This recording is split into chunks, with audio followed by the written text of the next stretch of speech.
ஆங்கில புத்தாண்டை முன்னிட்டு சிவகங்கை மாவட்டம் பிள்ளையார்பட்டி கற்பக விநாயகர் கோவிலில் பக்தர்கள் நீண்ட வரிசையில் காத்திருந்து சுவாமி தரிசனம் செய்து வருகின்றனர்.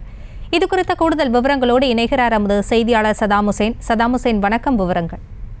வணக்கம் தர்ஷினி. சிவகங்கை மாவட்டம் திருப்பத்தூர் அருகே உள்ள உலக பிரசித்தி பெற்ற பிள்ளையார்பட்டி கற்பக விநாயகர் கோவிலில் ஆங்கில புத்தாண்டை முன்னிட்டு பல்லாயிரக்கணக்கான பக்தர்கள் குவிந்த வண்ணமாக உள்ளனர்.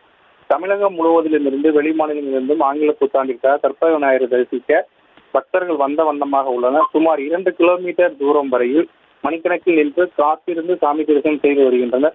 பல்லாயிரக்கணக்கான பக்தர்களை வருகையை முன்னிட்டு 1300 மேற்பட்ட போலீசார் காவல் பணியில் ஈடுபட்டு வருகின்றனர்.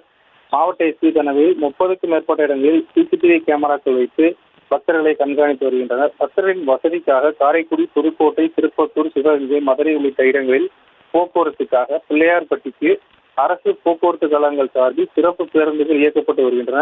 கொரோனா காலகட்டத்திலிருந்து பக்தர்களின் வருகை குறைந்த அடுத்து இன்று அதிகாலை முதல் தற்போது வரை பக்தர்கள் வருகை அதிகரித்துள்ளது. பக்தர்கள் வருகையால் பிள்ளையார்பட்டி பரபரப்பாக காணப்படுகிறது. பக்தர்களின் வசதிக்காக குடிநீர், உணவு, மருத்துவ வசதி கோவில் நிர்வாகம் சார்பில் ஏற்பாடுகள் செய்யப்பட்டுள்ளன. செய்திகளை உடனுக்குடனும் துல்லியமாகவும் தெரிந்து கொள்ள சப்ஸ்கிரைப் பண்ணுங்க.